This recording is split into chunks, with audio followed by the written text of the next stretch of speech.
Hey everyone, welcome back. You know how much I love digging into the stuff you send my way, and today's topic is no exception. This one really got me thinking. You sent over this podcast episode on ethical dilemmas in leadership, and those situations where it's not like clear-cut good versus evil, right? It's like right versus right. Those are always so tricky. So we're going to do a deep dive into that episode today and see what we can learn about how to handle those really tough calls. You know, what really struck me about that podcast was how much they emphasize the psychological side of things, you know?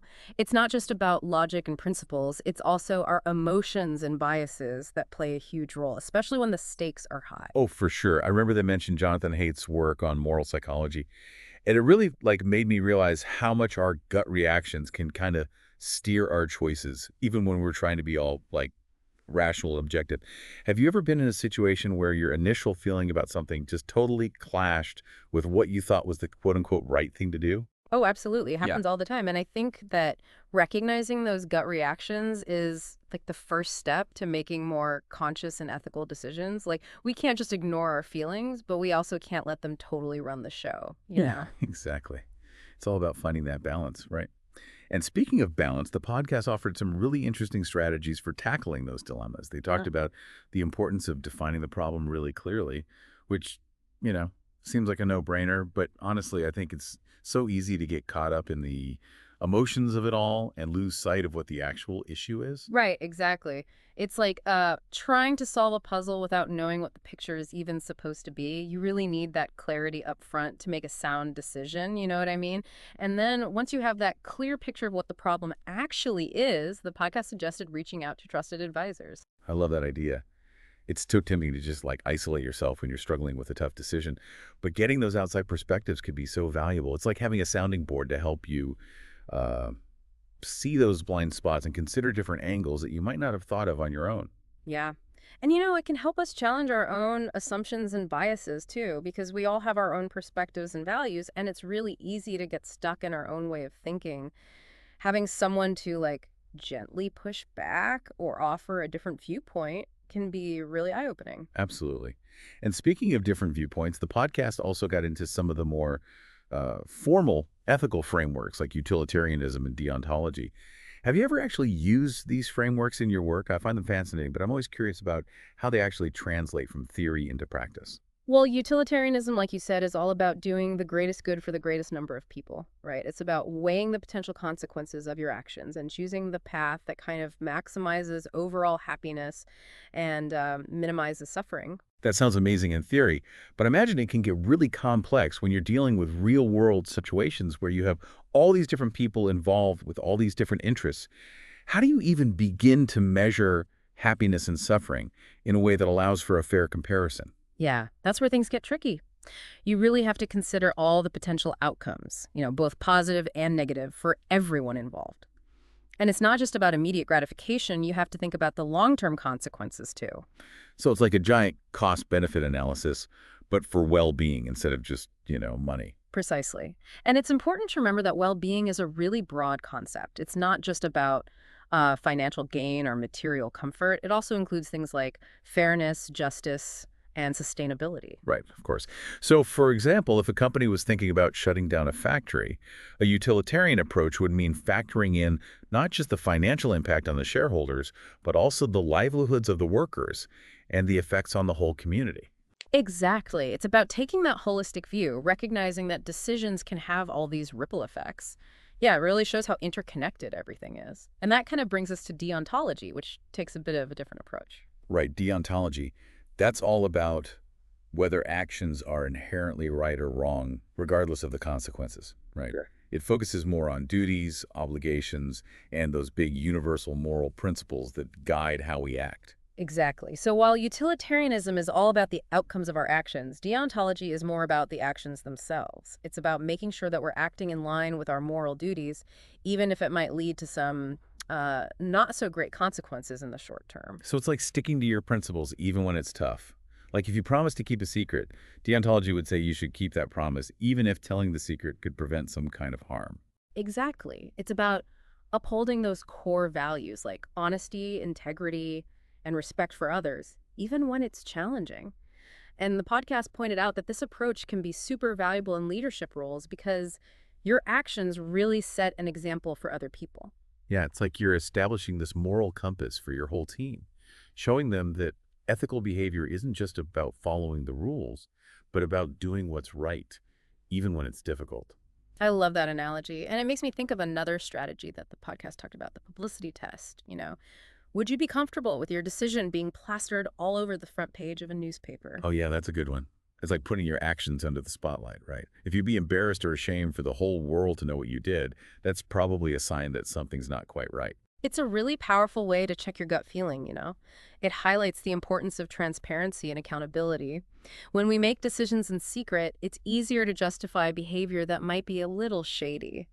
But when we know our actions could be open to public scrutiny, it forces us to be more careful and think things through a bit more. And to be more in line with our values, right? Because in the end, that's what it all comes down to, our own internal compass. Absolutely. Those frameworks like utilitarianism and deontology can offer some helpful guidance, but they're really just tools. The true north is our own sense of integrity. Okay, so we've got these frameworks to help us analyze situations and the publicity test to check our gut. But what about when we're actually in the heat of the moment, facing a real-life ethical dilemma? Where do we even start? Well, for that, the podcast had a really useful roadmap. They called it the right decision method. It's an acronym. It stands for recognize, identify, gather, have a plan, and take action. Oh, right, I remember them mentioning that. It sounds like a way to kind of break down those really complex situations into smaller, more manageable steps. Can you walk us through it a bit? Sure. So the first step, recognize, might seem obvious, but it's super important. We need to actually acknowledge that we're dealing with an ethical dilemma, not just some regular challenging decision.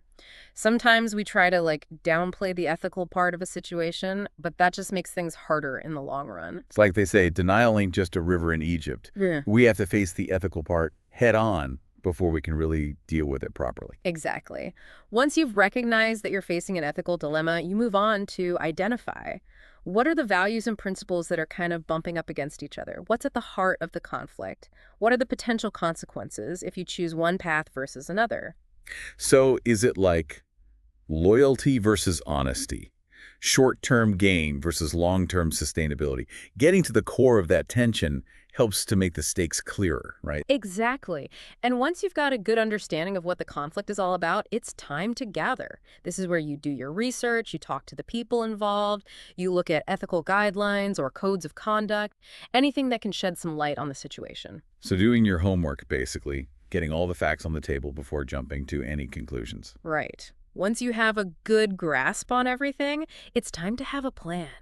This is where you think about the different ways you could handle things, weigh the potential consequences of each option, and pick the one that feels most aligned with your values and those ethical principles we talked about earlier. And this is where those frameworks like utilitarianism and deontology can come in handy, right? They can help us evaluate the different options in a more structured way. Absolutely. And don't forget about the publicity test, too. Would you feel okay with everyone knowing about your decision? It's a great gut check to make sure you're staying true to your integrity. Yeah, that's a good point.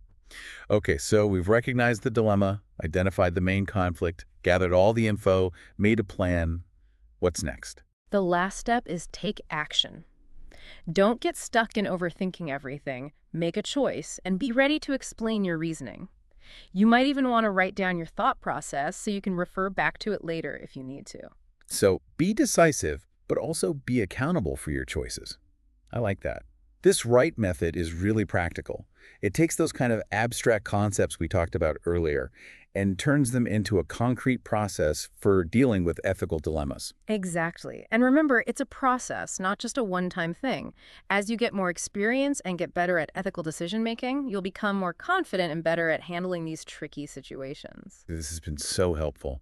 I feel much better equipped to deal with those tough right versus right situations now. But what about those times when we mess up, even after trying our best? How do we deal with those ethical slip-ups? That's a really great question, and it's something the podcast addressed as well.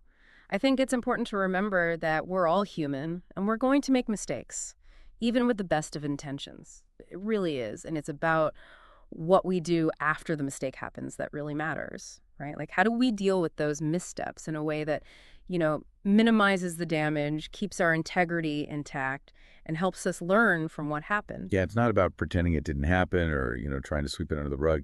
It's about acknowledging the impact of our choices and taking ownership even when it's hard. Yeah. I guess that kind of vulnerability can actually be a good thing, right? It can help rebuild trust. Absolutely. It shows that you're human, you make mistakes, but you're willing to own up to them. And that can be really powerful for a team. It creates a culture where it's safe to say, hey, I messed up, so that everyone can learn and grow from those experiences. So it's like turning those mistakes into opportunities for growth, not just for ourselves, but for everyone around us. Exactly. And, part of that growth is taking the time to really reflect on what happened. Why did we make the choices we did? And what could we do differently next time? Maybe we need to get more perspectives next time, or really dig into those ethical guidelines, or, even work on managing our emotions better so we don't let them cloud our judgment. So it's not just saying sorry and moving on. It's about actually taking steps to avoid making the same mistake again. Wow. It's about using those experiences to make our ethical compass even stronger. Exactly. And I think it's important to remember that this is an ongoing process. We're never going to be perfect. We're always going to make mistakes sometimes. The important thing is to be open to feedback and to keep thinking about our actions and to be willing to change course when we need to. This has been so eye-opening. I feel like I have a much better understanding of how to approach these ethical challenges and what to do when things don't go as planned. Me too. It's a really complex topic, and we could probably talk about it for days. But I think the biggest takeaway is that ethical leadership isn't about being perfect. It's about trying to do the right thing, even when it's tough, and being open to learning as you go. That's a great way to put it. Well, on that note, I think we've reached the end of our deep dive into ethical decision-making. I hope you found this exploration as insightful as we did. It's given me a lot to think about for sure. Me too. And remember, the learning doesn't stop here. Keep asking questions, keep exploring, and keep working towards being the best leader you can be. Until next time, happy navigating, everyone.